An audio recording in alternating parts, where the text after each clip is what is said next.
Apa sih pentingnya kita belajar neuroscience? Kembali lagi bersama saya Rahman Satrio. Pada video kali ini kita akan ngobrol-ngobrol tentang pentingnya kita belajar neuroscience.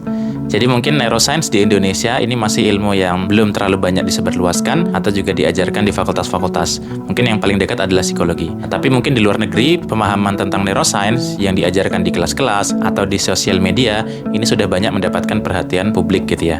Nah, tapi pertanyaannya adalah kenapa kemudian belajar neuroscience itu penting? Saya akan jelaskan pada video kali ini. Nah, jadi salah satu manfaat dari belajar neuroscience adalah pertama kita mengenali tentang bagian-bagian otak dan beserta fungsi-fungsinya. Yang mana ketika kita mengenali atau memahami fungsi-fungsi bagian otak tersebut, kita akan mengetahui bagian-bagian otak apa saja yang berkaitan ketika kita terkena penyakit atau kondisi mental tertentu. Misalnya seperti skizofrenia, seperti depresi, seperti autism, ADHD, epilepsi, stres, anxiety, dan lain sebagainya.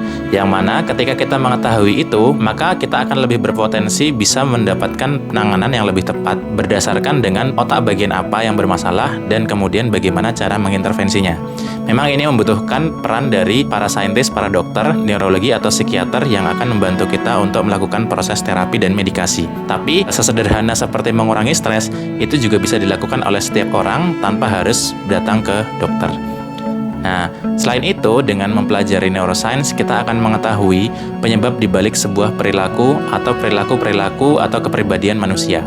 Misalnya, kenapa remaja itu emosian, kenapa anak-anak suka bermain, kenapa perempuan lebih rentan depresi, kenapa laki-laki lebih banyak yang autis, dan lain sebagainya. Nah, kita akan mengetahui bahwa aspek neurobiologis pada tubuh manusia itu kemudian membentuk kepribadian kita. Kenapa kemudian kita takut, kenapa kemudian kita termotivasi, kenapa kemudian kita sedih, kenapa kemudian kita depresi, dan lain sebagainya.